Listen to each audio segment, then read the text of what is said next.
Hey everyone, hope you're doing great. Welcome back to my channel. In today's video, we'll dive into what if Deku was trapped in the mirror dimension by Doctor Strange. Smash that subscribe button, and be sure to peek at the description below. Let's begin. The air in the unforeseen simulation joint was a thick cocktail of scents, the damp chill of artificial rain, the acrid tang of burned ozone from Denki Kaminari's panic discharge, and underlying it all, the metallic coppery smell of blood. Izuku Midoriya's blood. His teacher's blood. He gasped for breath, his small frame trembling not just from the cold water of the shipwreck zone but from a terror so profound it felt like a physical weight pressing on his chest. From his position, half hidden behind a fountain at the plaza center, he had a direct, horrifying view of the monster. It wasn't a man. It was a grotesque parody of one, with dark, purplish-black skin stretched taut over a physique that defied biology. Its brain was exposed, nestled in a gruesome cavity where its skull should have been, and its eyes were wide, unblinking, and utterly devoid of thought. This was the Nomu, the creature the pale, hand-covered villain had called his anti-symbol of peace, and it was currently grinding Shota Aizawa's face into the concrete. Izuku's stomach churned, a mix of bile and impotent fury rising in his throat. He had tried. When he'd seen his teacher, the formidable Eraserhead, being overwhelmed, something inside him had snapped. He'd launched himself from the water, a desperate, reckless blur of green lightning, fist cocked for a smash that would have shattered every bone in his arm. He never connected. The Nomu had intercepted him, not with a punch or a kick, but simply by being there, an immovable wall of bioengineered muscle. But it was Shigaraki, the lanky villain with a decaying touch and the morbid accessories, who had truly terrified him. The man had lunged for him, his five-fingered grip aimed for his face, and Izuku had seen his life flash before his eyes. Aizawa-sensei had saved him. With a final, heroic effort, his hair floating and his eyes blazing red, he'd erased Shigaraki's quirk for a split second. A precious, life-saving second that allowed the Nomu to finish breaking him without interruption. Now, Izuku could only watch.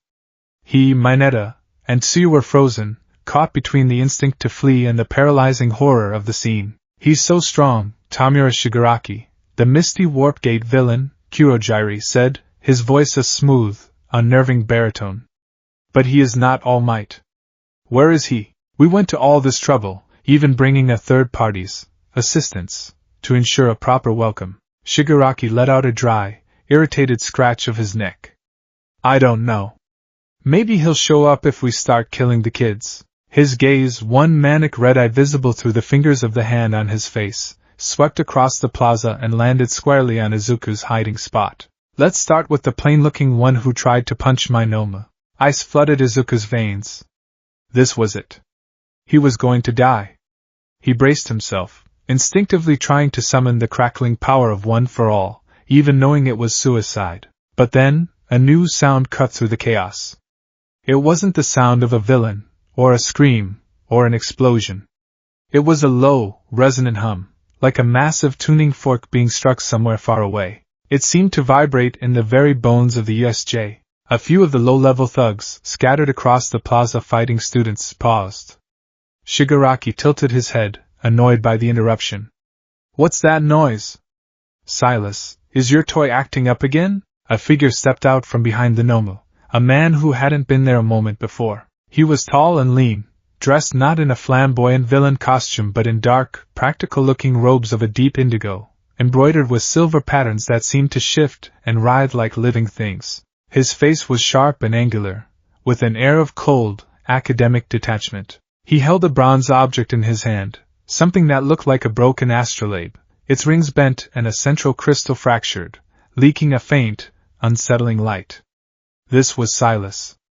The third party. The resonant frequency is stable, Silas said, his voice calm and precise, utterly out of place amidst the manic energy of the League. The artifact is merely attuning itself to the ambient stress on local reality. This level of quirk usage creates ripples. It is primed and ready for the primary target. Izuku's analytical mind, a lifelong habit, kicked in despite his terror. A third party? An artifact? What quirk makes a humming sound and attunes to stress on reality? That doesn't sound like any quirk I've ever read about. Is it technological? Support gear? But it feels different. Older, Shigaraki scoffed. Just make sure it works when All Might gets here. I'm getting bored. As if on cue, the massive metal doors at the entrance to the USJ were blown inward with a deafening boom. The force of the impact was a shockwave of pure concussive power, sending villains and debris alike flying. And there, framed in the smoke and dust, stood a figure who was more than a man. He was a symbol, a promise, a mountain of muscle and optimism. He wasn't smiling. His face, usually a canvas for a bright, reassuring grin, was a mask of cold, righteous fury. It's fine now, All Might's voice boomed, amplified by the cavernous space, yet somehow intimate and personal to every student who heard it. I am here. A wave of relief so powerful it almost brought Izuku to his knees washed over him. Tears pricked at his eyes. He was here. Everything was going to be okay. All Might was here. All Might moved in a blur, a streak of red, white, and blue that was impossible to track. In seconds he had neutralized the lower-tier villains near the entrance, scooped up the battered and broken form of Aizawa, and deposited him safely near the entrance with a speed that defied physics. He then turned his furious, shadowed gaze toward the central plaza. I couldn't shake the feeling, All Might said, his voice a low growl that promised retribution, that something had gone wrong here. That my students were in danger. He looked at Izuku, Tsuyu, and Mineta. Young Midoriya. I am glad to see you are safe, All Might. Izuku breathed, a sob catching in his throat. So you finally made it, you cheater, Shigaraki hissed, his petulance somehow amplified by the hero's presence. I hate you. The confrontation was immediate and brutal. All Might launched himself at the League's leadership, but Kurogyri intervened, his warp gate quirk creating a portal to swallow the hero's punch. The Noma was on him in an instant, its fists meeting All Might's in a clash that shook the very foundations of the building. The battle was a maelstrom of power. Every punch from All Might, a blow that could level a city block, was absorbed by the Noma's shock absorption quirk. The creature's own strikes were just as powerful, forcing the number one hero onto the defensive. Izuku watched, his mind racing, his earlier analysis of the Noma coming back to him. It has more than one quirk. Shock absorption and super regeneration. It was built specifically to counter All Might's power. He needs to hit it with more force than it can absorb. But how? The fight raged. It was a terrifying spectacle, a clash of titans that warped the air around them. But amidst the earth-shattering blows, that strange, low hum persisted, growing in intensity. Izuku's eyes were drawn back to Silas. The man wasn't watching the fight with the manic glee of Shigaraki, or the tactical awareness of Kurogyri. He was watching it with the detached focus of a scientist observing an experiment. He held the fractured astrolabe up, its broken crystal beginning to glow with an ethereal, sickly green light. The target is engaged. His power output is creating the ideal conditions, Silas stated, his voice barely audible over the din of battle. Tamura Shigaraki, the moment is at hand. The Noma has him pinned. Do I have your permission to remove the pillar from your game board? Shigaraki, who was scratching his neck so furiously he was drawing blood, let out a cackle. Do it! Erase him. Trap him. I don't care. Just get him out of my sight. Silas nodded once, a curt, professional gesture. He twisted the rings of the astrolabe. The hum sharpened into a high-pitched whine that grated on the ears. The fractured crystal at its center flared, and the air around All Might, who was locked in a grapple with the Noma, began to shimmer. It wasn't like a heat haze. It was sharper, more defined. It looked like the world around the symbol of peace was cracking, fine, web-like lines of light appearing in midair, as if an invisible pane of glass was about to shatter. Izuku saw it. No one else seemed to. The students were mesmerized by the raw power of the fight. The villains were focused on their prize. But Izuku, his senses honed by the constant threat of danger, and the crackling energy of one for all under his skin, saw the wrongness of it. This wasn't a quirk. Quirks were a part of the world. This felt like something anti-world. A force that sought to unmake, not just attack. He didn't know what it was, but every instinct, every fiber of his being, every whisper from the vestiges of one for all within him, screamed a single, primal word: void. He saw the lines of light converge on All Might's chest. The hero was straining, pushing the gnome back, his muscles bulging. He was completely unaware of the silent, esoteric attack that was about to hit him. Izuku's mind went blank. Thought ceased. There was only instinct. His legs were a mess of shattered bones, his arm was a throbbing ruin from his earlier attempt at a smash. He was spent, useless, a liability. But All Might was in danger. It wasn't a choice. It was a biological imperative, as fundamental as breathing. All Might! The scream ripped from his throat, raw and desperate. He launched himself forward, using his one good arm and his uninjured leg to propel himself in a painful, clumsy scramble across the cracked pavement. He was a snail trying to intercept a lightning bolt, a pathetic, crawling thing moving toward demigods. But he was moving. He saw the world slow down. He saw the condescending smirk on Silas's face.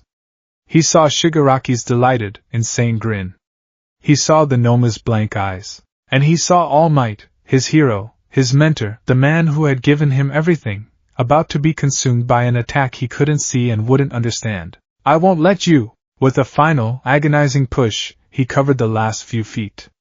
He collided with All Might's side, a tiny pebble hitting a mountain. But it was enough. The shove was desperate, fueled by the last dregs of his strength and the burgeoning, cosmic power of his quirk. All Might, surprised by the sudden impact, grunted and stumbled a single step to his left. Young Midoriya, what? The world shattered. The spatial distortion, the shimmering web of cracks, which had been focused on All Might's original position, now had a new target, Izuku Midoriya. He didn't feel pain. He didn't feel an impact. He felt a sensation that the human brain was not equipped to process. It was the feeling of being pulled sideways through reality itself. The sound was the chime of a billion tiny, breaking shards of glass, amplified to an orchestral crescendo. His vision fractured, the USJ splitting into 1,000 repeating, kaleidoscopic polygons of itself. He saw Tsuyu's horrified face reflected in 100 different angles, saw All Might's widening eyes multiplied into infinity. His body felt like it was being stretched into a long, thin thread of light, then compressed back into a single point. He was everything and nothing.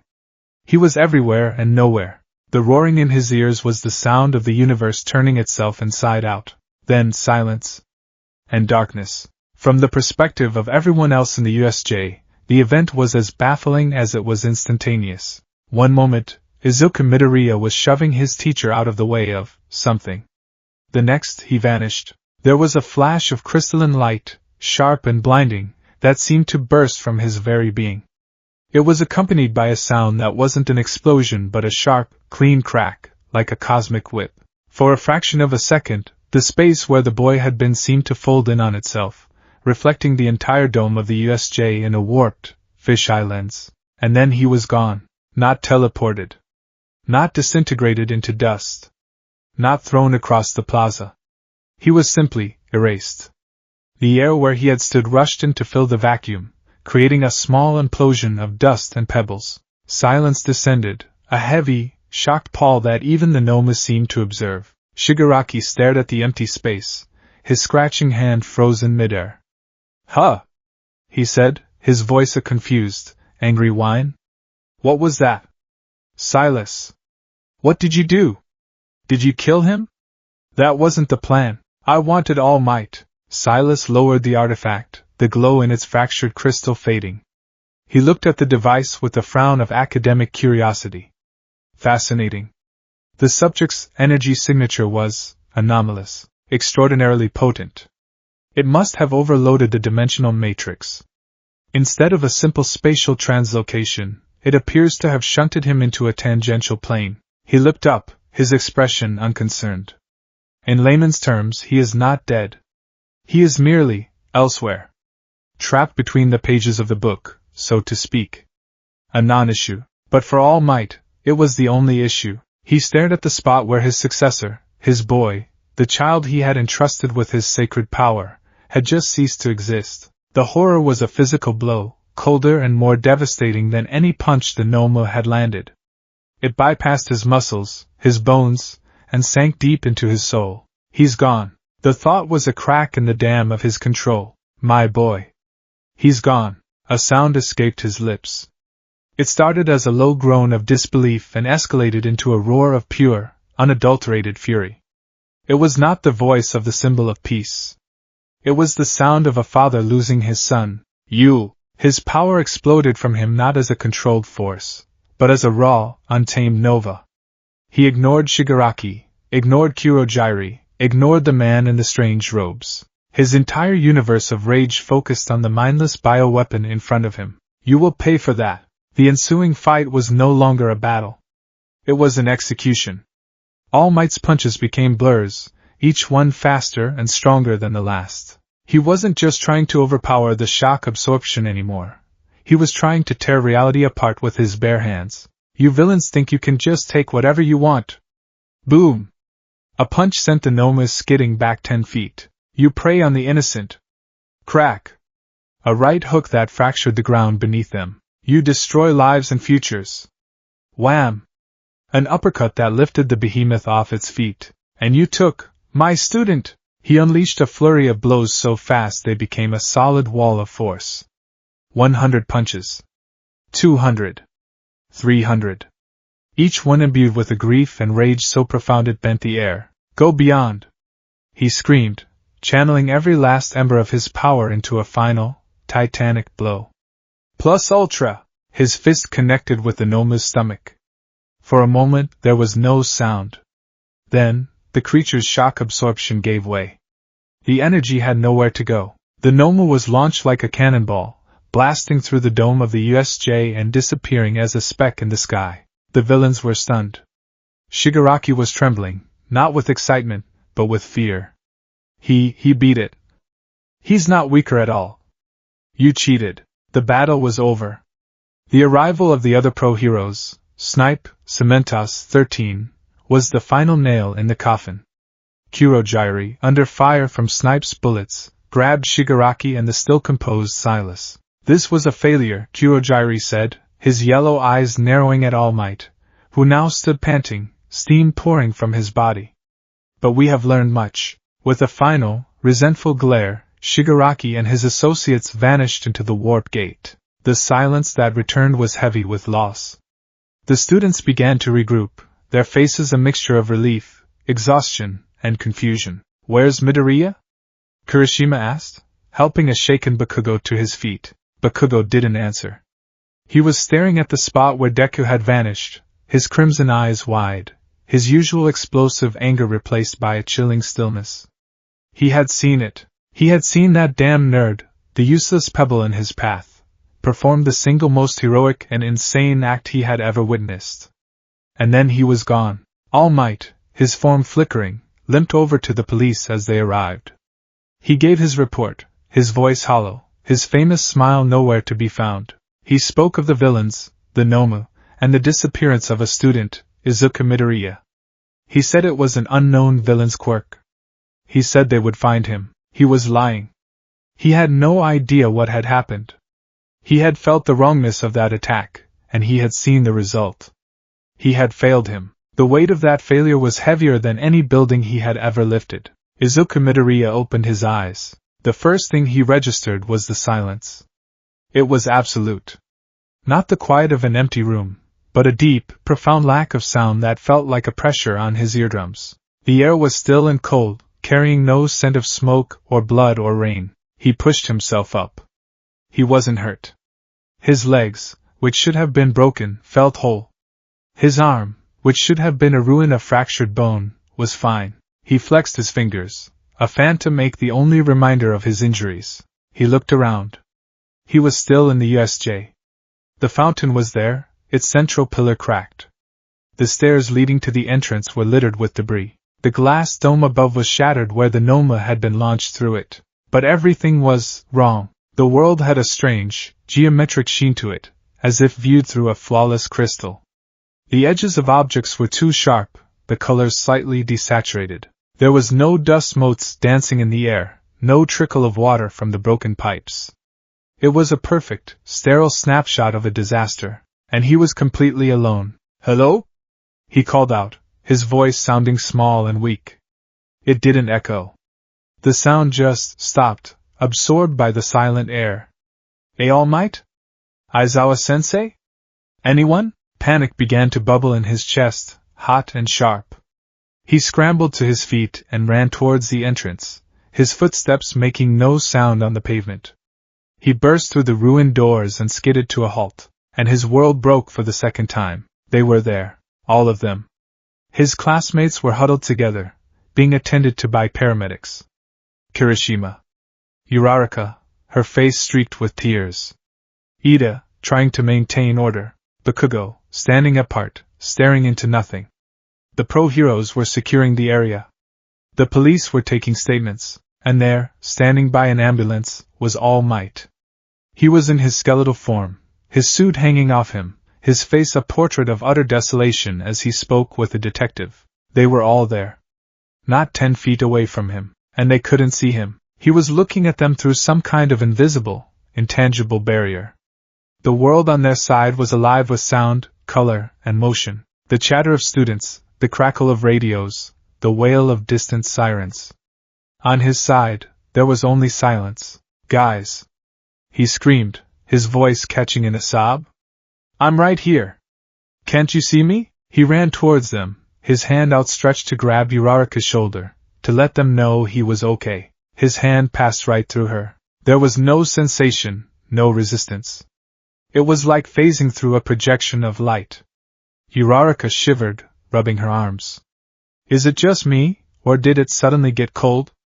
She mumbled to Ida. Izuku stumbled back, his heart hammering against his ribs like a trapped bird.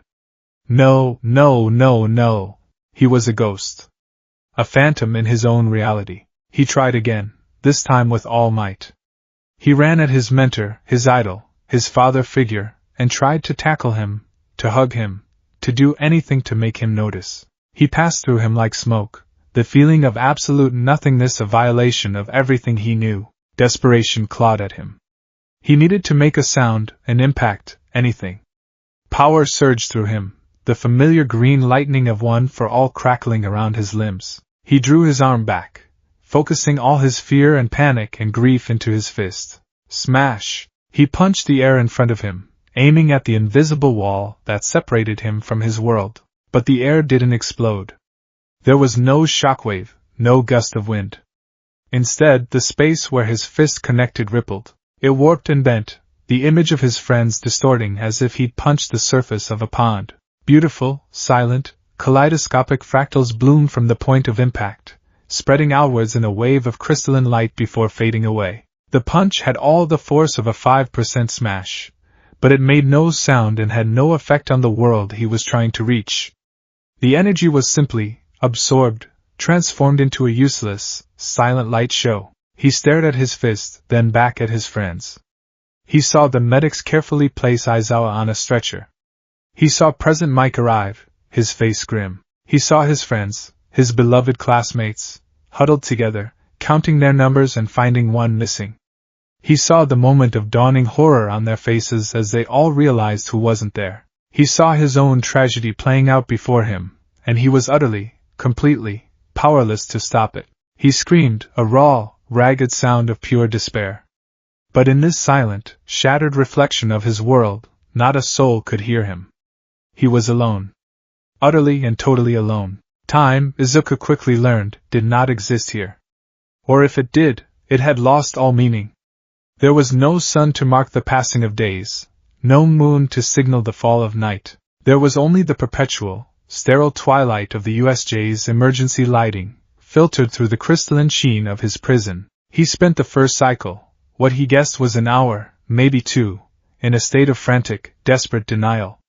This had to be a quirk, a powerful illusion, a pocket dimension, something he could analyze, understand, and overcome. He paced the silent plaza, his mind a whirlwind of muttering, a habit that felt both foolish and comforting in the absolute solitude. Okay, so, properties of the dimension, he mumbled, his voice a dead thing in the sound-absorbent air.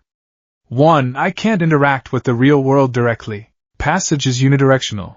I can see and move through them, but they can't perceive me. 2. My own physical state seems to have been, reset. Injuries are gone. So, it has restorative or stasis-like properties. 3. The physics are unstable and non-Euclidean. He tested this third point again.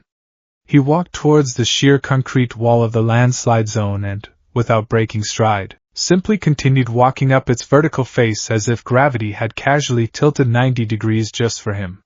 He stared down at the plaza floor, now a wall to his right, his stomach doing a slow, nauseous flip. It was thrilling and terrifying. He took another step and the surface beneath his feet cracked, not like stone, but like a mirror, branching into 1,000 spiderweb fractures. He yelped and scrambled back, and the cracks healed themselves, flowing back together like liquid mercury. Okay, so the environment is malleable, but not destructible, he concluded, his heart thumping. And 4. One for all is weird. This was the most disturbing discovery. The power was still there, a familiar furnace of energy humming beneath his skin, a comforting chorus of unseen presences in the back of his mind. But when he tried to use it, the result was always the same. He unleashed a 5% Delaware smash at the shipwreck zone's boat. The world rippled. The massive vessel warped, stretching like taffy, its reflection multiplying into 100 overlapping images before snapping back into place, completely unharmed. The power was immense, but it had no purchase. It was like trying to punch water. His greatest weapon, the legacy of the symbol of peace, was reduced to a glorified special effect. The denial curdled into a cold, heavy despair. He was trapped. Utterly, hopelessly trapped. He drifted back to the entrance, a ghost drawn to the memory of life. He watched the aftermath of the battle play out in agonizing slow motion. He saw his classmates, wrapped in shock blankets, giving their statements. He saw Uraraka looking around, her eyes wide with a question he already knew the answer to. He saw Ada chopping his hands through the air, but his usual commanding presence was gone, replaced by a frantic, barely contained panic. He saw Bakugo.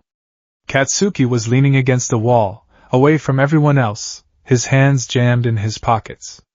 He wasn't yelling. He wasn't cursing. He was just staring at the spot where Izuku had vanished, his face a pale, unreadable mask. That silence was more terrifying to Izuku than any of his explosive rages. And then he saw All Might. His mentor was talking to Detective Tsukachi, his skeletal frame looking impossibly fragile. The hero's face was a study in grief, his hollowed eyes filled with a self-recrimination so profound it was a physical agony to witness. Izuku knew, with the certainty of someone who idolized the man, that All Might was blaming himself. He was watching his hero break, and he couldn't even offer a word of comfort. A sob, raw and ugly, tore itself from his throat. He sank to his knees, the silent tears carving hot tracks down his cheeks. He was a hero in training. His job was to save people, to reassure them, to be a pillar of hope. And here he was, a helpless spectator to the pain he had inadvertently caused. This prison wasn't just made of strange geometry. It was built from his own powerlessness. That was when the world lit up. In a quiet, unassuming brownstone in New York City's Greenwich Village, a man was enjoying a rare moment of peace. Dr. Stephen Strange sat in a worn leather armchair in the library of the New York Sanctum Sanctorum, a steaming cup of Earl Grey tea hovering patiently beside him. Dust motes danced in the shafts of light filtering through the grand, circular window, the seal of the Vishanti, illuminating shelves packed with ancient tomes and mystical artifacts that hummed with contained power. The air smelled of old paper, beeswax, and the faint, electric tang of ozone that always lingered after a spell was cast. He had just finished recalibrating the astral plane relays for the Hong Kong Sanctum, a task as delicate as it was tedious, and was looking forward to an afternoon of quiet reading. He reached for his tea, and then he felt it. It wasn't a sound or a tremor. It was a wrongness. A discordant note in the grand symphony of the multiverse. For a sorcerer of his caliber, reality was a tapestry woven from infinite threads of energy, each vibrating at its own unique frequency. He could perceive these threads, from the hum of a city's electrical grid to the whisper of a ghost to the silent, immense turning of the cosmic spheres. This was a scream. It was a violent, unauthorized tear in the fabric of a local dimension, followed by the sudden, intrusive presence of an energy source that had no business being there. It felt raw, unrefined. like a miniature sun had been abruptly kindled in a place of pure reflection. It was messy, chaotic, and dangerously powerful. Strange's eyes snapped open. The cloak of levitation, which had been resting on the back of his chair like a loyal hound, stirred, its collar rising with a curious tilt. "Wong!" Strange called out, his voice sharp, the tranquility of the moment shattered. "Did you feel that?" The stocky, stern-faced master of the mystic arts appeared from a nearby corridor, a stack of books balanced in his arms. "A dimensional breach.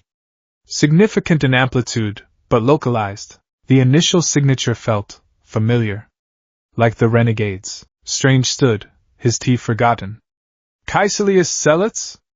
I thought we had accounted for all of them. Some splinters may remain. Scavengers picking over his research," Wang mused. "The concerning part is the second signature. The power that was pulled in. It feels nothing like eldritch magic. It's biological, vital, but on a scale I've never encountered." Strange walked to the center of the library, the cloak settling around his shoulders. He closed his eyes, extending his senses. He followed the dissonant thread of energy across continents and oceans, across the veil of perception, to a specific point in Japan. To a large, dome-like structure. A school of all things. He could feel the lingering energy of the breach, a messy, unstable tear sealed with the metaphysical equivalent of duct tape. And trapped behind that seal, buzzing like a hornet in a jar, was that incredible, solar power source. It was thrashing, pulsing with emotions, grief, panic, desperation. It was the energy of a child. A profound, universe-weary sigh escaped Strange's lips. Of course, it was a child. It was always children, or cultists, or elder gods with a penchant for planetary consumption. There was never a simple, straightforward magical anomaly that could be solved with a sternly worded letter. "Someone has used a corrupted artifact to weaponize the mirror dimension," Strange said, his voice tight with annoyance. "And in their clumsiness, they've trapped a ridiculously powerful individual inside. If that power source destabilizes within the dimension, it could cause a feedback loop that would shatter the barrier between worlds for miles. It needs to be contained. And I need to have a word with whoever was foolish enough to play with forces they don't understand." He began to move his hands, tracing intricate patterns in the air. Wang raised an eyebrow. "You are going yourself? This seems a task for a novice. A novice couldn't handle that power signature if it turns hostile," Strange countered. "Besides, my curiosity is piqued." Golden energy sparked at his fingertips, coalescing into a spinning ring of light. The ring expanded, and the air within it shimmered, resolving not into another part of the sanctum, but into the silent, sterile, geometrically warped interior of the USJ. He could see the boy, small and green-clad, kneeling in despair. Strange took a breath, squared his shoulders, and stepped through the portal. Izuku was so lost in his misery that he didn't notice the change at first. He didn't see the golden sparks that began to rain down in the air behind him, or the way they coalesced into a perfect, spinning circle of light. He only registered the event when the oppressive silence was finally broken by a voice. "You're making a mess of my dimension." The voice was deep, resonant, and carried an unmistakable air of arrogance and impatience. Izuku's head snapped up, his tear-filled eyes widening. A man was standing there, having seemingly stepped out of a portal of fire. He was tall, dressed in ornate blue robes that looked more ceremonial than practical, and a magnificent red cloak with a high collar that seemed to possess a life of its own. His face was sharp, intelligent, with a meticulously trimmed goatee and eyes that held the ancient, weary look of someone who had seen far too much of the universe. Izuku's mind, trained to categorize and analyze threats in a split second, went into overdrive. Villain. He has to be a villain. He just appeared out of nowhere, like that Warp Gate villain, Kurojiri, and he mentioned my dimension. Is he the one who trapped me here? An accomplice of Silas? Fear was instantly replaced by a surge of desperate, righteous fury. This man was his captor. This man was the reason his friends were grieving. "You!" Izuku snarled, scrambling to his feet. He didn't hesitate. He didn't think. He acted. Green lightning exploded around him. Detroit smash. He launched himself forward, channeling 5% of One for All into his fist. In the real world, it was a punch that could shatter concrete and send a grown man flying. In this dimension, it was a silent, focused application of force aimed directly at the stranger's chest. The man didn't even flinch. He simply raised one hand, his fingers held in a peculiar, intricate gesture. "Really?" he said, his tone dripping with condescension. As Izuku's fist was about to connect, the world folded. The concrete floor beneath his feet rose up like a wave, seamlessly bending upwards into a vertical wall directly in his path. His fist, instead of hitting the man, slammed into the newly formed wall. But it didn't stop there. The point of impact rippled, and the wall folded again, and again, and again, creating an infinite, kaleidoscopic tunnel of repeating, self-reflecting concrete that swallowed his arm up to the shoulder. He was trapped, his own momentum used against him, his mighty smash caught in an endless loop of his own reflection. He struggled, but it was like trying to pull his arm out of a block of solid reality. He stared, dumbfounded and horrified, at the robed man who now stood a few feet away, examining his fingernails with an air of profound boredom. "Are you done?" the man asked, not even gracing him with a glance. "I have a very busy schedule, and dealing with tantrum-throwing, super-powered children was not on my itinerary." Izuku's anger evaporated, replaced by sheer, dumbstruck awe. The sheer casualness of the power on display was beyond anything he had ever seen. It wasn't a quirk that created or manipulated concrete. The man had folded the world. He had treated the very fabric of space as his personal origami project. What are you?" Izuku stammered, still struggling futilely against his prison. The man finally looked at him, his sharp eyes raking over Izuku's torn costume, his green hair, and finally seeming to focus on the energy still faintly crackling around him. "I am Dr. Strange. And a better question would be, what are you?" he said, stepping closer. "I have never encountered a being whose soul burns like a miniature sun. That power you wield, it's not eldritch in nature. It's something else. Something passed down. A legacy, I can feel it. A whole constellation of spirits clinging to you. So start talking. How did a child with a soul that bright get trapped in the mirror dimension?" Izuku's brain felt like it was short-circuiting. Dr. Strange? Mirror dimension? Eldritch? Soul? Constellation of spirits? The words were English, but they made no sense. It was like trying to read a physics textbook written in a forgotten language. But two words stood out. "Mirror dimension?" he repeated, his voice barely a whisper. "Is that where we are?" Strange pinched the bridge of his nose, a gesture of a man whose patience was thinner than a razor's edge. "Yes. The mirror dimension, a parallel plane that overlays your own, where we can act without consequence to the real world. Or where I can." "You seem to be making quite a mess of things." With a lazy flick of his wrist, the infinite loop of concrete unfolded, releasing Izuku's arm. He stumbled back, cradling his limb, which tingled with a pins and needles sensation. "No," Strange said, his voice leaving no room for argument. "My question.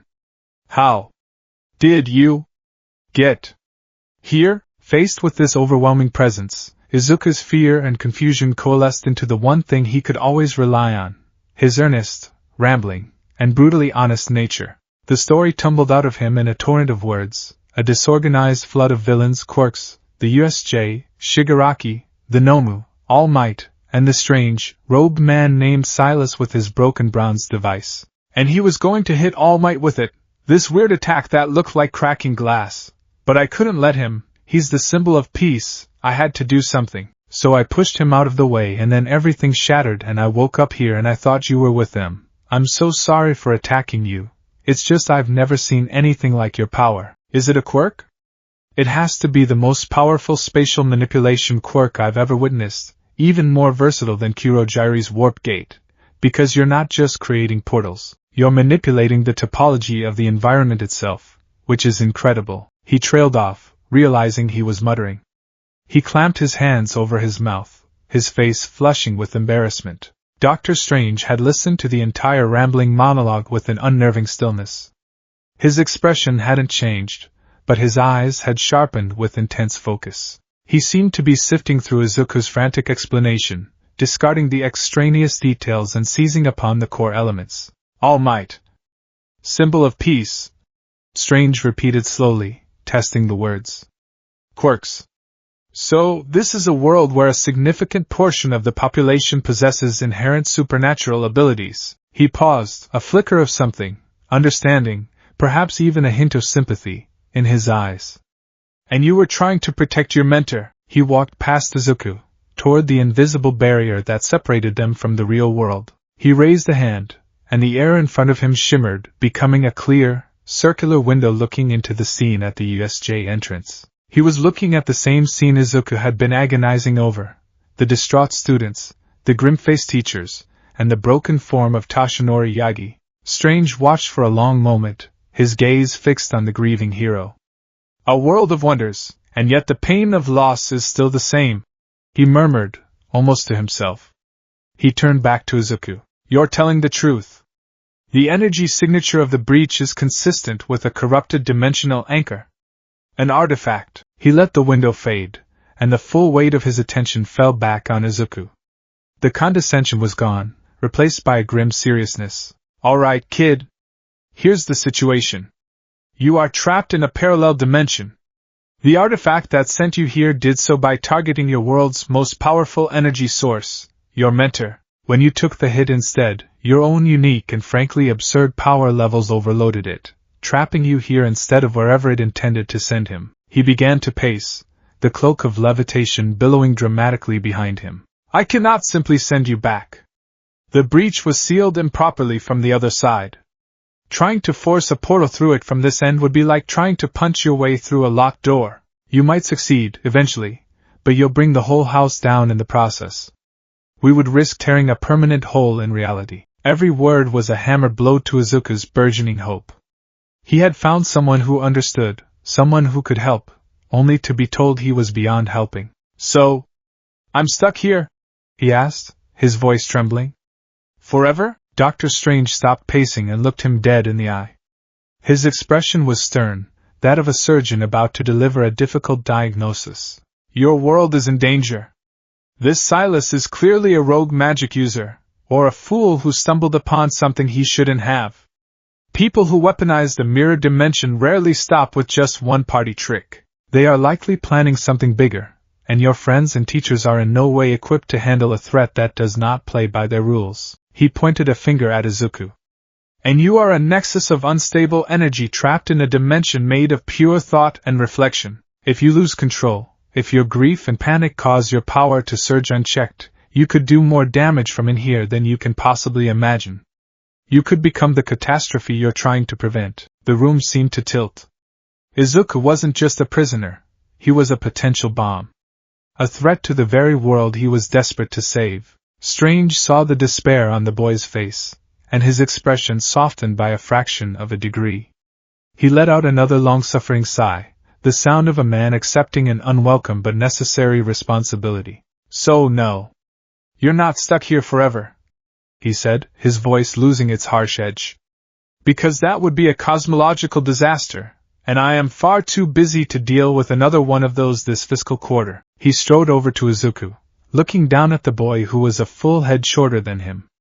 The weariness in his eyes was ancient, but it was now joined by a spark of resolve. Well, kid, Dr. Strange said, the corner of his mouth twitching in what might have been the faint beginnings of a wry smile.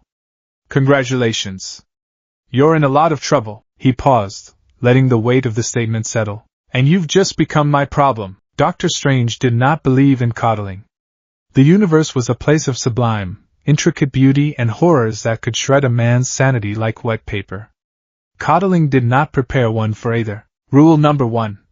He announced, his voice cutting through the oppressive silence that had once again become Izuku's entire world. He stood in the center of the plaza, the cloak of levitation settling behind him as if it were listening intently. The mirror dimension is not a physical place. It is a reflection. A conceptual overlay. As such, physical laws are suggestions. Guidelines at best. To demonstrate, he gestured lazily at the massive central fountain. The concrete and stone structure, weighing hundreds of tons, folded in on itself like a piece of paper. Creases formed in midair where none should exist, planes intersecting at impossible angles until the entire monument had been transformed into an intricate, geometric swan. It was beautiful, terrifying, and utterly silent. Izuku's jaw hung open. He had seen Cementos manipulate concrete, but that was a quirk, an application of biological power to a physical medium. This was different. This was like watching a god edit the source code of reality. Your quirk, Strange continued, waving a hand and letting the swan unfold back into a fountain, as you call it, is a sledgehammer. You are trying to smash down a door that requires a key. Here, the key is not strength. It is will. He began to walk, and the ground reconfigured itself before him, flat pavement rising into a gentle, crystalline staircase. This dimension responds to intent, to focus, to a mind that can impose its own order on the chaos. Physical force, especially of the brute force variety you possess, only creates noise. Dissonance. You are not punching the world, you are screaming at it, and it is screaming back. Izuku frantically absorbed the information, his mind already cataloging it, trying to fit it into a framework he could understand. It's like a new power system, not based on muscle enhancement or elemental control, but on mental and emotional states. The output isn't kinetic energy, it's reality warping, but localized. So if I can just focus my will. Let me try, Izuku said, a spark of his usual determination cutting through his despair. He could do this. He was good at learning, at analyzing. He just needed to understand the mechanics. He looked at a sizable piece of rubble near the edge of the plaza, a jagged chunk of concrete left over from All Might's battle. He closed his eyes, took a deep breath, and tried to emulate the calm, focused state he'd seen Strange in. Move, he thought, directing all his mental energy at the rock. Just lift up. Nothing happened. The rock remained stubbornly inert. Strange sighed, a sound of profound disappointment. You are thinking at it. That is the equivalent of whispering a request. The dimension is not your servant. You must command it. Impose your reality upon it. Izuku's brow furrowed. Command it. Okay. He understood that. All Might commanded respect. Endeavor commanded fear. He needed to project authority. He focused on the rock again, but this time, he let the familiar power of One for All surge within him. Not into his limbs for an attack, but as a wellspring of inner strength. The green lightning, which was silent in this dimension, flickered around him. He felt the phantom presence of the previous holders, a silent chorus of support in the back of his mind. He channeled that feeling, that immense legacy of power, into a single, forceful command. I am the ninth holder of One for All. He thought, his entire being vibrating with the conviction of that statement. This power has been passed through generations of heroes to save people, and I will use it to get back to them. Rock. Move. The result was instantaneous and chaotic. The air around the piece of rubble warped violently. The rock didn't lift, it shattered into 1,000 glittering shards. But the shards didn't fall. They hung suspended in the air, each one reflecting a different, distorted angle of the USJ. The ground beneath it buckled, rising and falling like a stormy sea made of concrete. The entire section of the plaza became a maelstrom of fractured light and twisting geometry, a visual cacophony that was the direct result of his unfocused, emotionally charged will. Izuku gasped and stumbled back, cutting off his focus. The chaos immediately subsided, the shards of rock falling and melting back into the pavement, the ground smoothing itself over as if nothing had happened. Pathetic, Strange stated, his voice flat. He hadn't moved, hadn't even seemed concerned by the violent distortion. You used your power as a crutch, you flooded your command with raw energy instead of pure intent.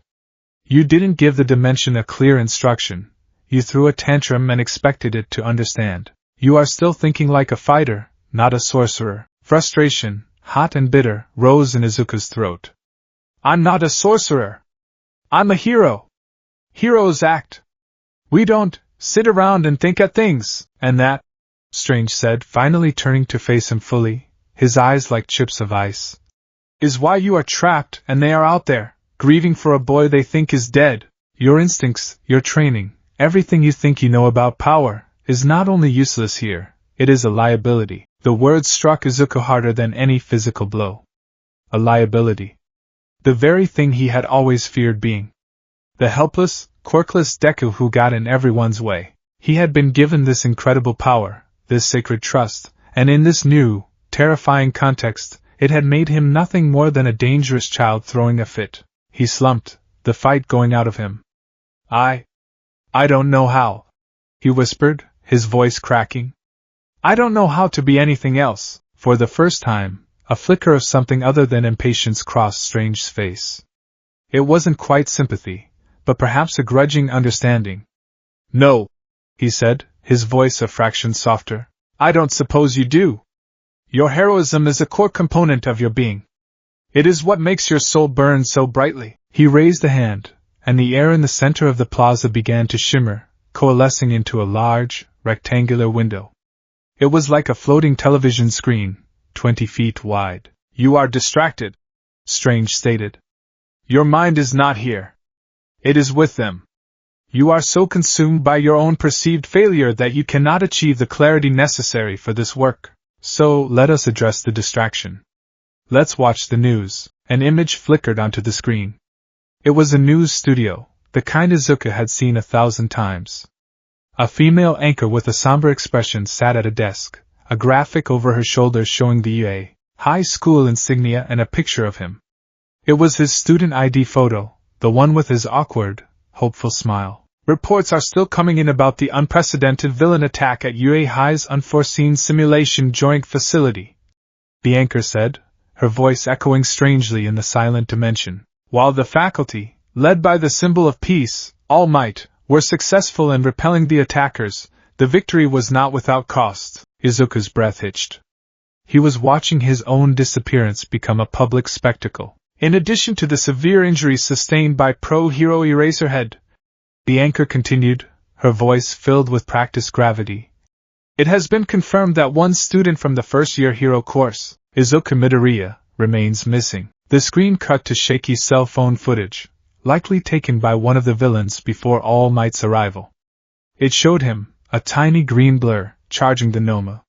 It was reckless, foolish, heroic. Midoriya, a male reporter's voiceover began, was last seen engaging the villains to protect his classmates.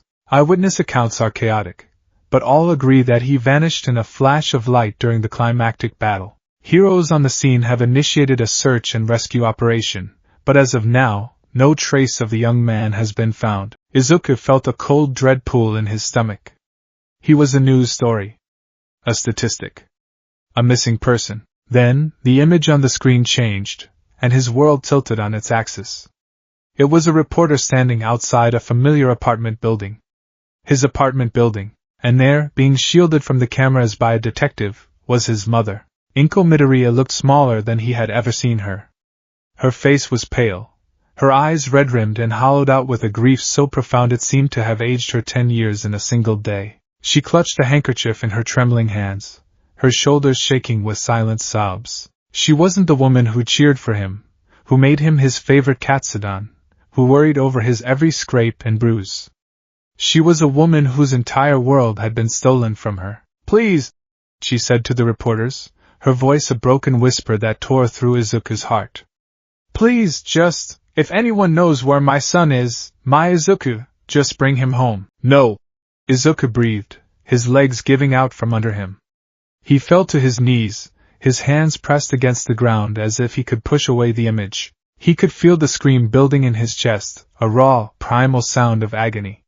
He had done this. His recklessness, his desire to be a hero, had brought this unimaginable pain upon the person he loved most in the world.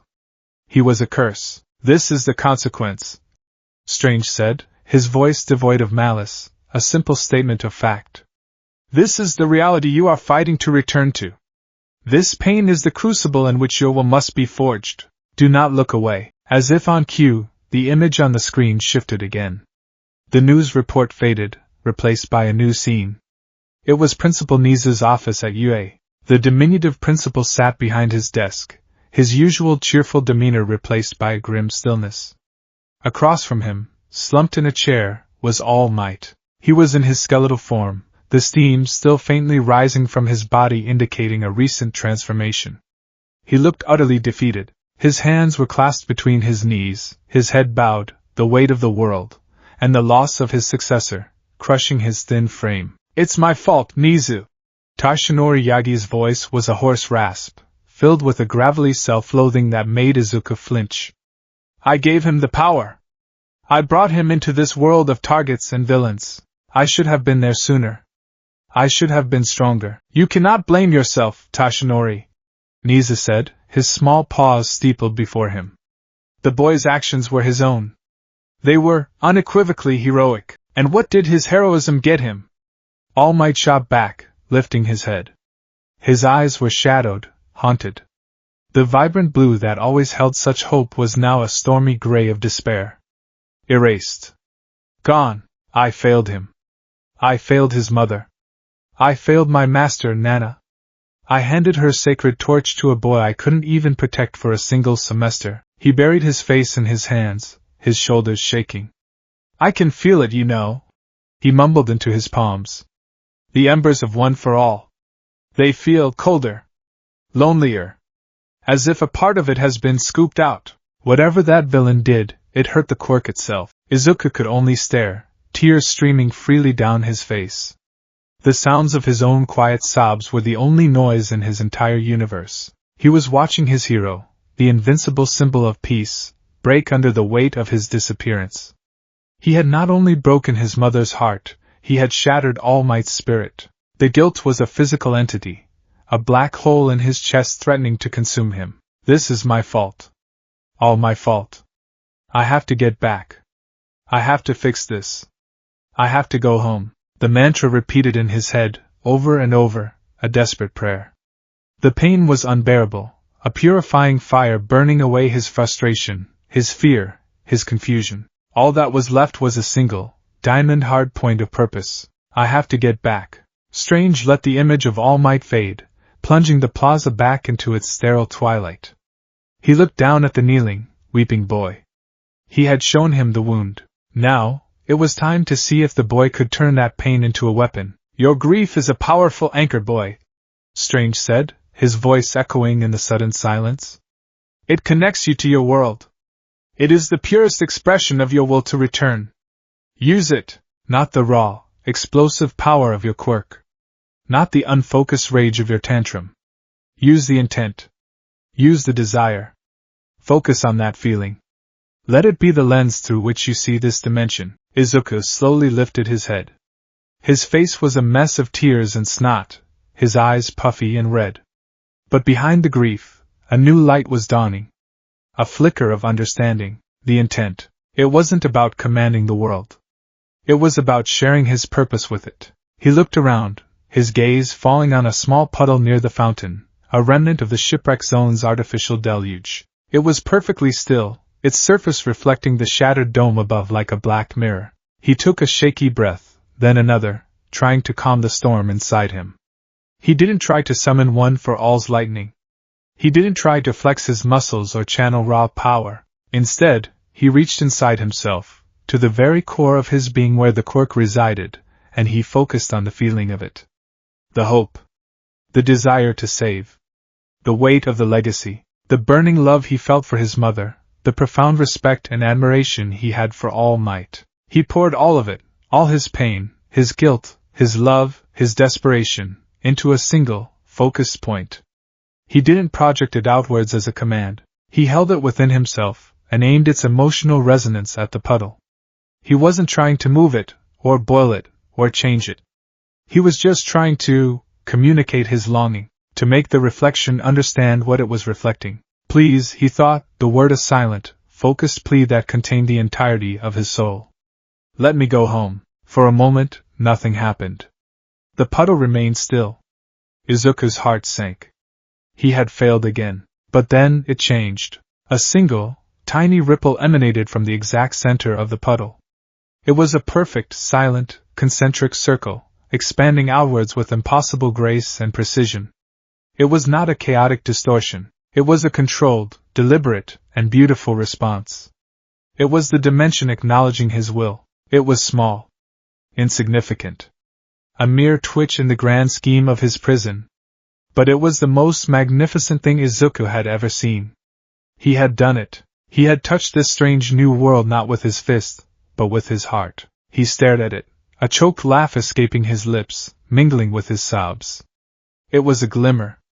A tiny, fragile, beautiful glimmer of hope in the overwhelming darkness. He looked up at Dr. Strange, his eyes wide with a mixture of exhaustion and triumph. The Sorcerer Supreme had watched the entire process, his expression unreadable.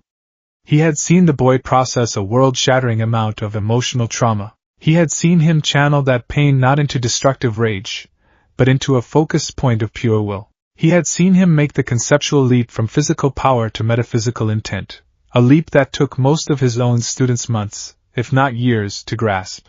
He saw the boy looking at him, seeking approval, validation, a sign that this tiny victory meant something. Strange allowed himself a curt, single nod.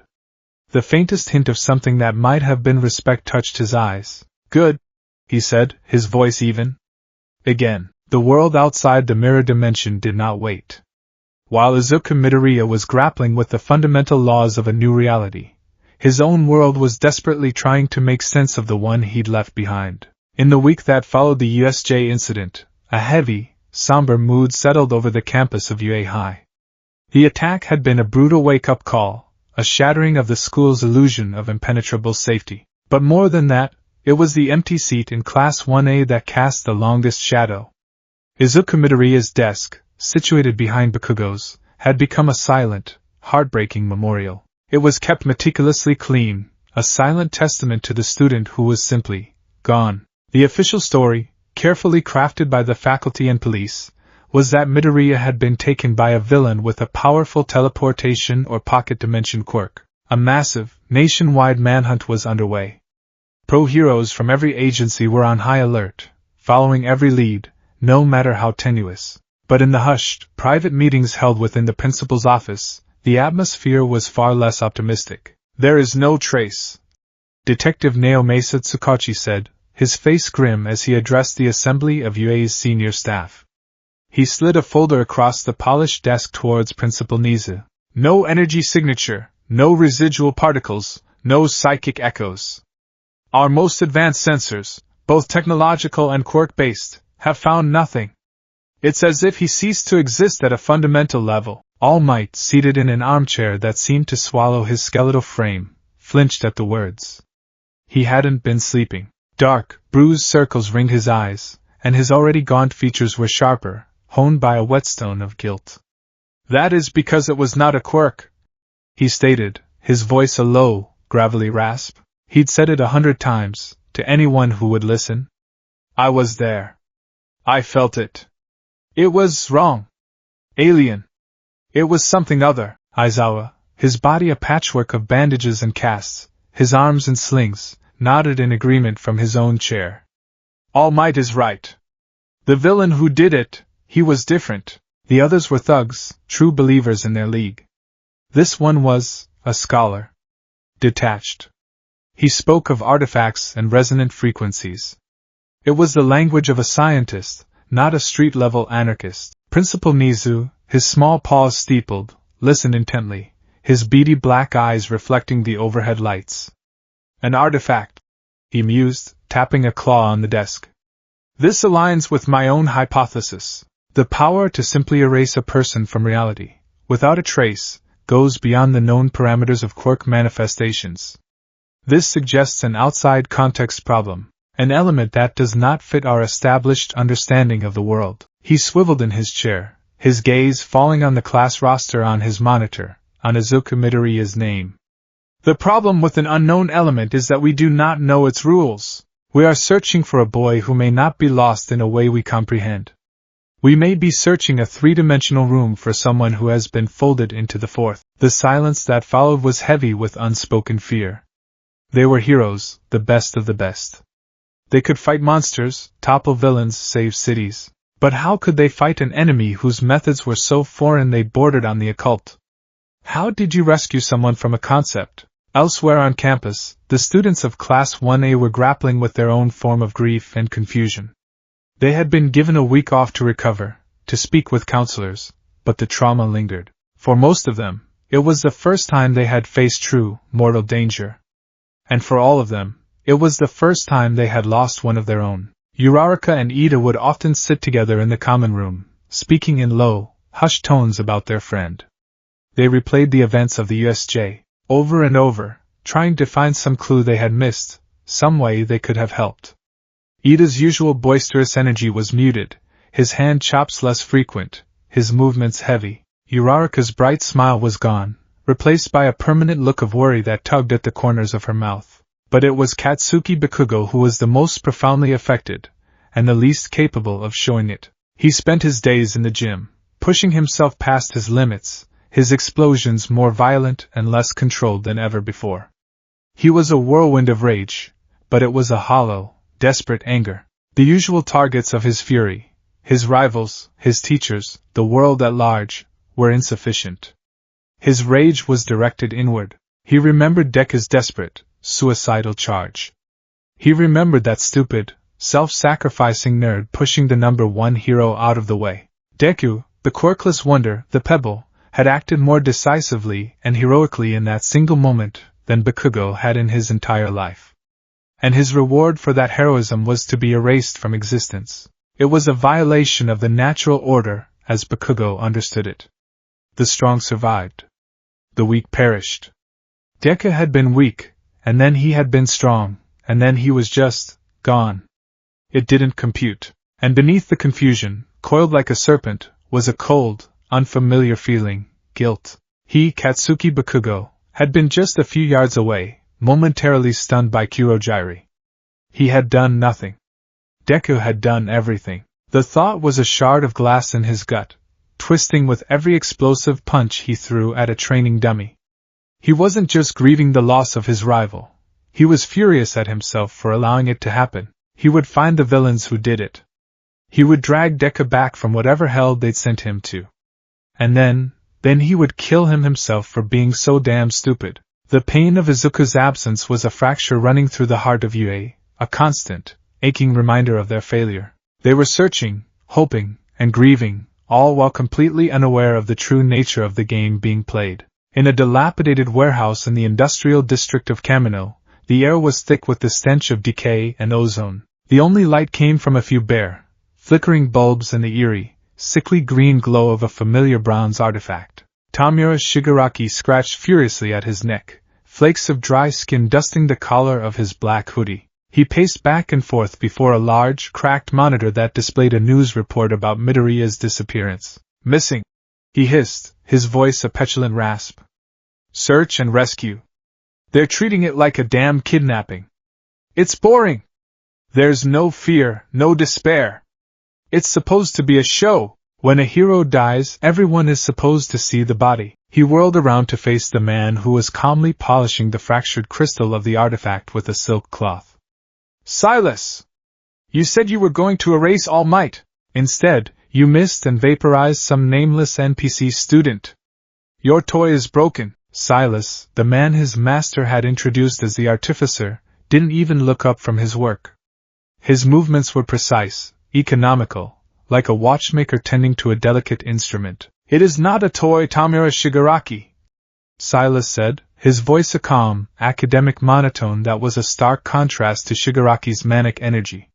"It is the oculus of phasing axioms, and it is not broken, it is merely imprecise.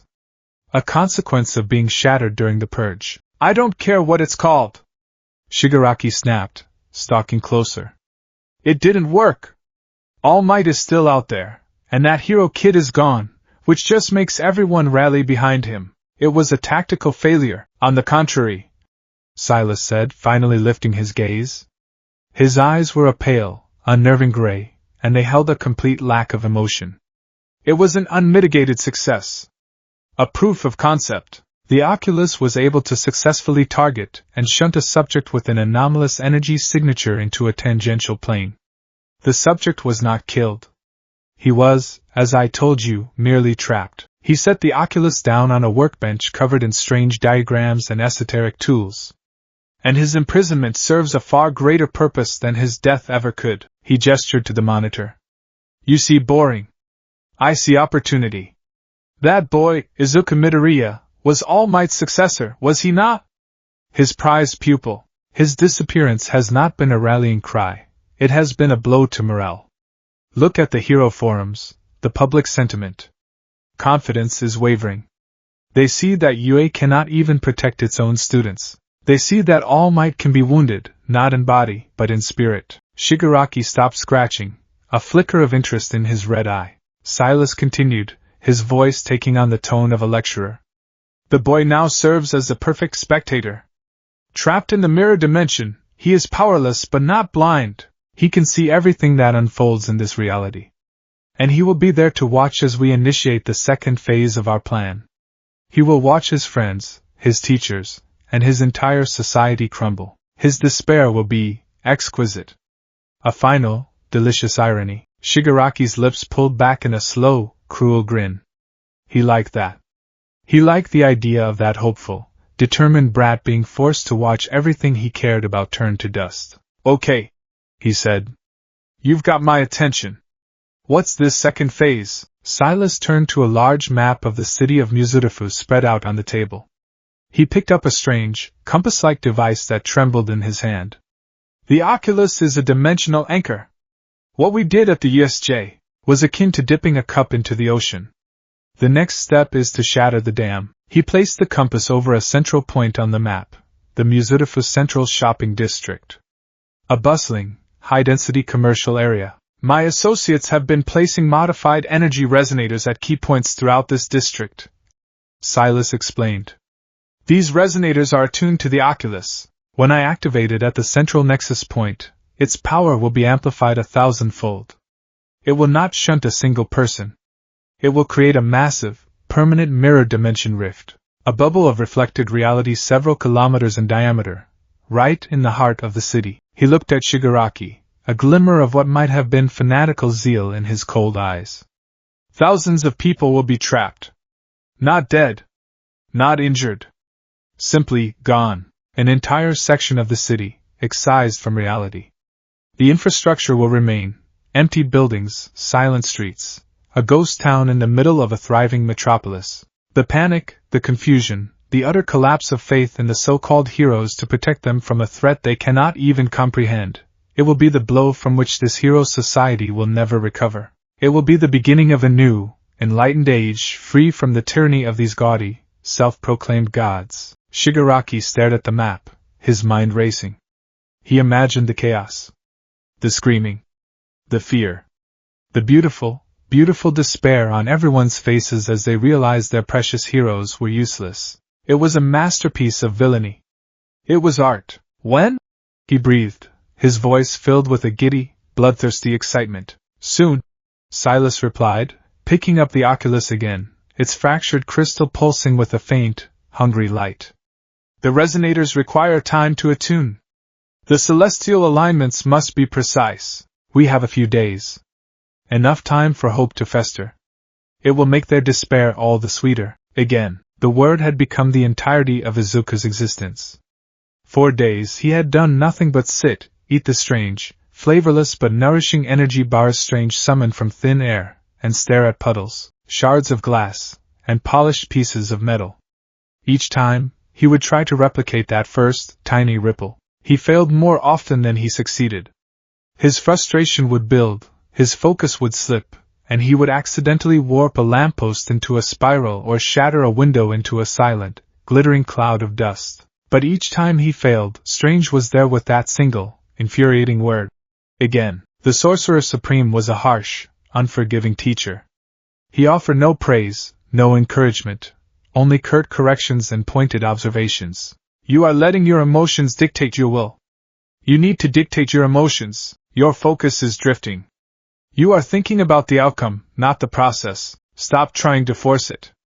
The connection is a whisper, not a shout. Yet, slowly, painstakingly, Izuku began to improve. The ripples became more consistent. He learned to sustain them, to make the surface of a puddle oscillate in a steady, rhythmic pattern. He graduated from ripples to more complex feats. He learned to create a small, localized distortion in a pane of glass, making it magnify the image behind it like a lens. He learned to bend a reflection, to make his own mirrored image in a car's hubcap wave its hand, even when he was standing perfectly still. They were small, parlor tricks, but they represented a fundamental shift in his understanding of power. He was learning the language of this place. "It's time to expand your search," Strange announced one cycle, finding Izuku successfully making the reflections of several different objects shimmer in unison. "The artifact that brought you here, the Oculus, is still active in your world. It is bleeding an unstable energy signature. It is a poison. That is why you were pulled in so violently. You were a conflicting power source drawn to its tear in the fabric of reality." He gestured, and the air around them shimmered, the sterile reflection of the USJ melting away. Suddenly, they were standing on a silent, mirrored version of a bustling Tokyo street. Skyscrapers made of crystal and light twisted into the sky at impossible angles. Silent, ghostly cars passed through them. It was dizzying, overwhelming. "Where are we?" Izuku gasped, stumbling. "We are everywhere. And nowhere," Strange said simply. "The mirror dimension is a reflection of your entire world. With focus, one can traverse it instantly. Now, quiet your mind. Stop looking with your eyes." He placed a hand on Izuku's shoulder. "Feel your own power, that sun inside of you. Now listen to the world around you. Not for sound, but for resonance. The Oculus is a discordant note in a grand orchestra. It is a scream in a library. Find the source of the noise." Izuku closed his eyes, forcing down the vertigo. He did as he was told, sinking his consciousness inward, to the core of One for All. He felt the familiar warmth, the chorus of the vestiges. Then, he tried to extend that sense outwards, beyond his own body, into the silent, vibrating reality around them. At first, there was nothing. Just a vast, humming emptiness. But then, as he focused, he began to perceive it. The world was not empty. It was filled with frequencies, the steady, rhythmic thrum of the city's power grid. The chaotic, buzzing static of millions of human minds. The deep, slow, planetary hum of the Earth itself. And then he heard it. It was faint, distant, but unmistakable. A high-pitched, grating whine. A sharp, sour note that felt like scraping metal on glass. It was a frequency of wrongness. I feel it," Izuku whispered, his eyes still closed. "It's over there." He pointed a trembling finger eastward. "It's weak, but it's angry. It feels hungry." Strange nodded, a hint of approval in his expression. "Good. Your connection to your quirk makes you uniquely sensitive to such disturbances. You are a compass needle, and that artifact is your true north. Now, we will use that connection." He began to walk, striding through the mirrored cityscape, and Izuku hurried to follow. Their goal was no longer just escape.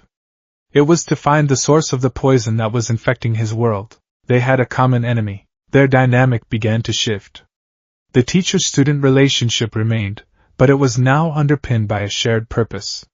Strange seemed to become slightly more communicative. He answered Izuku's questions about the mystic arts, explaining the concepts of dimensional planes, astral projection, and the eternal war against entities like Dormammu, Lord of the Dark Dimension. Izuku, in turn, explained the nuances of quirks, the history of All Might, and the ideals of Heroes Society. Strange listened with a detached, anthropological curiosity, fascinated by a world that had developed its own form of widespread supernatural power entirely separate from the mystic arts. "You place a great deal of faith in individuals," Strange observed one time, as they scried upon a real-world scene of the hero endeavor incinerating a villain. "Your society elevates those with great power and trusts them to be paragons of virtue. It is a noble, if perhaps naive, philosophy." "It's not about trust, not really," Izuku countered, surprising himself with his own clarity. "It's about inspiration. All Might doesn't make people feel safe just because he's strong. He makes them feel safe because he makes them believe in the best version of themselves. That's what a hero does." Strange fell silent, considering the boy's words. He looked at Izuku, at this child who had been ripped from his reality, who was watching his world grieve for him, and yet who still spoke of heroism with such pure, unshakable conviction. He saw the self-sacrificial drive that had led him to push his mentor out of the way of an unknown attack. It was a drive Strange recognized. It was the same impulse that had led him, a selfish, arrogant surgeon, to take an oath to protect the world from mystical threats, no matter the personal cost. He was beginning to respect this strange, powerful, and ridiculously earnest child. The boy's spirit was an unbreakable shield. And Dr. Strange knew, better than anyone, the value of a good shield. The training evolved. It was no longer about simply creating ripples or bending reflections. Dr. Strange was now teaching Izuku not just to perceive the mirror dimension, but to actively manipulate it. The lessons became more abstract, more dangerous, and infinitely more frustrating. The dimension is a canvas, Strange explained as they stood on a mirrored version of the Dagoba Municipal Beach Park, the crystalline sand crunching silently under their feet. The familiar piles of trash that had once littered the shore were rendered as translucent, geometric sculptures. Your will is the brush. Your intent is the paint. Thus far, you have only learned to make smudges. Now you will learn to paint a masterpiece. His masterpiece was a simple task: create a solid, stable, three-dimensional object. He instructed Izuku to form a perfect cube of mirrored energy, 1 foot on each side, and have it hover in the air before them. For 3 straight cycles, what Izuku's weary mind guessed was most of the day, he failed. His first attempts were disastrous. He would pour too much of one for all's raw, emotional energy into the construct, and instead of a cube, he would create a chaotic, exploding starburst of fractured light that would ripple through the landscape for miles. Strange would simply wave a hand, calming the dimensional tantrum, and repeat the instruction. Izuku tried a different approach. He focused on the mechanics, the geometry. He visualized the 8 corners, the 12 edges, the 6 equal faces. He tried to build it in his mind, piece by piece, as if assembling a model kit. The result was a wobbly, translucent shape that vaguely resembled a cube that had been left in the sun too long. It shimmered, its edges blurring and its form unstable, before dissolving into nothingness after a few seconds. You are compartmentalizing, Strange critiqued, his arms crossed, the cloak of levitation's collar tilted as if in judgment. You are separating the analytical part of your mind from the emotional core that powers your will. You cannot simply think the cube into existence. You cannot simply feel it into existence. The two must be one. The thought must be the feeling. The logic must be the passion. Izuku clenched his fists, his knuckles white. I don't understand. How can logic be passion? They're opposites, are they? Strange countered, raising a skeptical eyebrow. What is your quirk analysis? Your muttering habit that I have had the misfortune of observing? Is it not a passionate, almost obsessive application of logic and analysis to the subject of quirks? You do not just study heroes. You feel their power, you deconstruct their essence with an intensity that borders on religious fervor. That is the state of mind you must achieve. The quirk of the mind. The phrase struck a chord deep within Izuku. The quirk of the mind. All his life, he had been quirkless, defined by what he lacked. His only true power had been his brain, his notebooks, his obsessive, all-consuming need to understand how heroes worked. He had always seen it as a substitute, a coping mechanism for his own powerlessness. Strange was telling him it was a power. He closed his eyes, taking a deep breath of the sterile, scentless air. He didn't think about his mother, or All Might, or the villains. He pushed aside the grief and the desperation. Instead, he reached for that familiar, comfortable mental space. The one filled with diagrams, statistics, and tactical breakdowns. He thought about the cube. Okay, cube. A hexahedron. Platonic solid. All faces are square, all angles are 90 degrees. Stable. Symmetrical. A perfect representation of order and structure. But he didn't stop there. He let the feeling of his analysis merge with the logic. He remembered the thrill of figuring out Eraserhead's weakness. The awe of watching All Might's raw power. The burning desire to understand Bakugo's explosive force. He poured that same passionate curiosity, that same hero-otaku fervor, into the concept of the cube. He didn't just want to create it. He wanted to understand it, to know it, in the same way he knew the precise timing of a Texas smash. He held out his hand, palm up. He opened his mind, not just his will, to the dimension around him. He presented the concept, the complete, passionately analyzed, fully realized idea of a cube, to the canvas of reality. And it appeared. It wasn't shaky or translucent. It was a perfect, flawless cube of shimmering, crystalline energy, hovering a foot above his palm. Its edges were impossibly sharp, its surfaces reflecting the twisted landscape in 1,000 perfect squares. It was solid. It was stable. It was beautiful. A wide, triumphant grin split Izuku's face. He had done it. He hadn't used one for all as a power source, but as a lens, focusing his unique, analytical passion into a tangible form. Good, Strange said. There was no inflection, but coming from him, the single word was the highest praise. You have created a noun. Now you will learn to create a verb. The lessons grew more complex. Izuku learned to create not just static objects, but dynamic ones. He learned to shape the ground beneath him, not into random chaotic waves, but into controlled, moving staircases or temporary walls. He learned to seize a piece of the mirrored landscape, a building, a street, a bridge, and rotate it, fold it, or twist it into a defensive shield or a pathway. It was during one of these exercises that something new and profound happened. Strange had tasked him with navigating a particularly chaotic section of the mirrored city, where skyscrapers bent and intersected like a thorny thicket. The goal was to get from one point to another without touching the ground.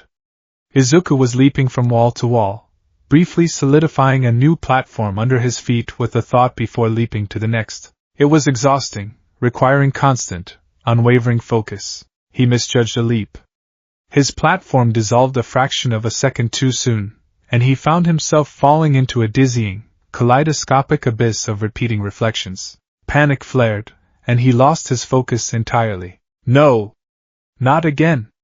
He thought, flailing in the silent air, and then a voice. It wasn't Strange's. It was a woman's voice, warm and strong, echoing not in his ears, but in the very core of his being. Don't panic, Izuku. You are never truly falling.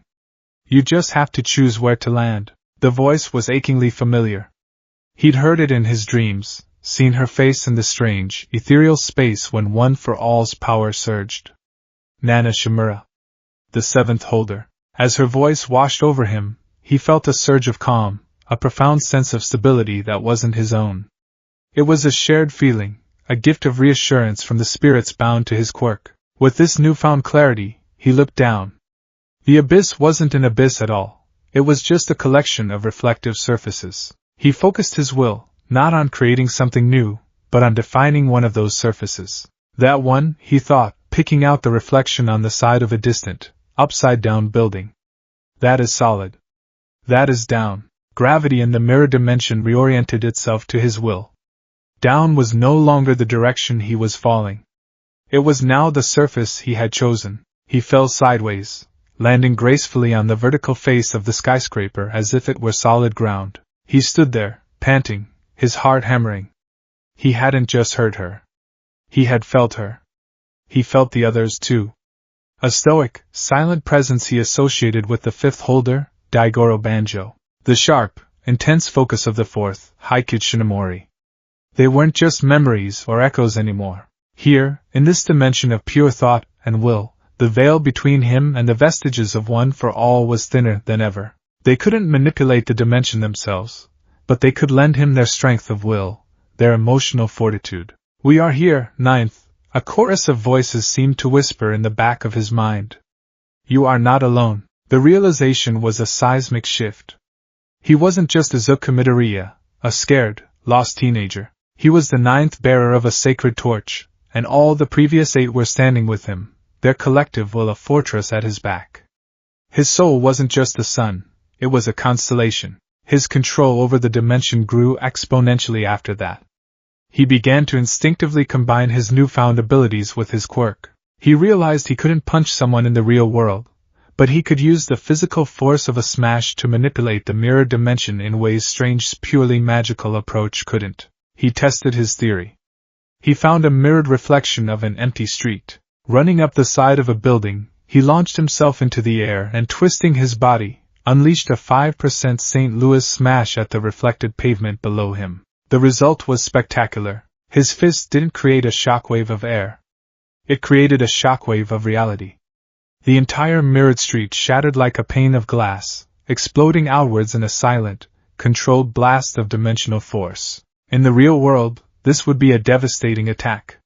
Here, it was a way to instantly reshape the battlefield on a massive scale. He began to experiment, his analytical mind buzzing with 1,000 new possibilities. He could create a platform, run on it, and then use a shoot-style kick to send the platform itself flying forward like a projectile. He could use the wind pressure from a full-powered smash, not to attack, but to blow a section of the mirrored landscape into a new configuration, like a glassblower shaping molten glass. He was developing a new kind of combat.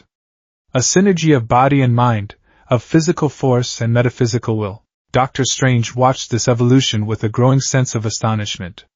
The boy was a prodigy. His connection to his own power, amplified by the spirits within him, gave him an intuitive grasp of metaphysical concepts that Strange had only seen in the most gifted of sorcerers.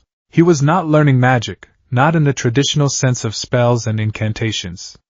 He was inventing his own school of it, one based on kinetic force and heroic will. That is an unconventional application of dimensional manipulation, Strange commented dryly, after Izuku had successfully cleared a path through a cluttered alleyway by drop-kicking a solidified chunk of reality into a barrier of reflected debris. It works, Izuku panted, a grin on his face.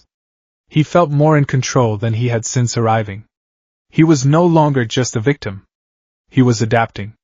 He was becoming a weapon. A bond was forming between the two of them, forged in the crucible of their strange circumstances. It wasn't a friendship, not yet. It was a relationship of mutual, grudging respect. Izuku respected Strange's immense knowledge, his unshakable calm, and the profound weight of his responsibility as Sorcerer Supreme. Strange, in turn, was beginning to respect Izuku's indomitable spirit, his terrifyingly rapid learning curve, and the pure, unadulterated heroism that was the core of his being. He saw the way the boy would constantly check the window into his own world, his expression softening with pain whenever he saw his friends or his mother. The boy's motivation wasn't power or knowledge, it was love. A force that Strange, in his long life, had come to recognize as one of the most powerful in the multiverse. One cycle, as Izuku rested, trying to calm his racing mind after a particularly difficult training session, Strange sat down near him on a mirrored park bench. The usual silence between them stretched for a moment before the sorcerer spoke. "That power you carry," Strange said, his gaze distant. "One for all. You believe it is your duty to be worthy of it." It wasn't a question. Izuku looked up, surprised by the personal nature of the comment. "Yes," he said simply. "It was a gift. I have to live up to it." A common misconception among those who inherit great power, Strange mused. The power does not define the bearer. The bearer defines the power. I was once just a man, an arrogant, brilliant, and deeply selfish surgeon. I sought the mystic arts to heal my own hands, my own ego. It was only when I chose to use what I had learned to protect others that I truly became the Sorcerer Supreme. He turned his gaze to Izuku, and his eyes, for a moment, held no arrogance, only a deep, ancient wisdom. Heroism isn't about the power you have, kid. It's about the choices you make with it. Your quirk, this dimension, they are just tools. The hero was in here, he tapped his own chest, long before any of it. You would have found a way to push your mentor out of the path of that attack, even if you were still quirkless. Izuku stared at him, speechless. For his entire life, he had been defined by the binary of having a quirk or not having one. His journey, his very identity, was inextricably linked to the acquisition of one for all. But Strange was reframing his entire existence. He was telling him that his heroism, his essence, was intrinsic. It wasn't a gift from All Might. It was just him. A slow, warm feeling spread through Izuku's chest, a sense of peace and self-acceptance that he hadn't felt in years. He was not just a vessel for one for all. He was Izuku Midoriya, and Izuku Midoriya was a hero. "Thank you," he whispered, the words feeling wholly inadequate. Strange just gave a curt nod, the moment of vulnerability passing as quickly as it had come. "Rest," he ordered. "Tomorrow, we begin tracking the Oculus in earnest. Your real training is about to begin." Izuku watched him go, a new resolve hardening in his heart. He would master this dimension. He would find the villains. He would save his world. And he would do it not just as the ninth holder of One for All, but as himself.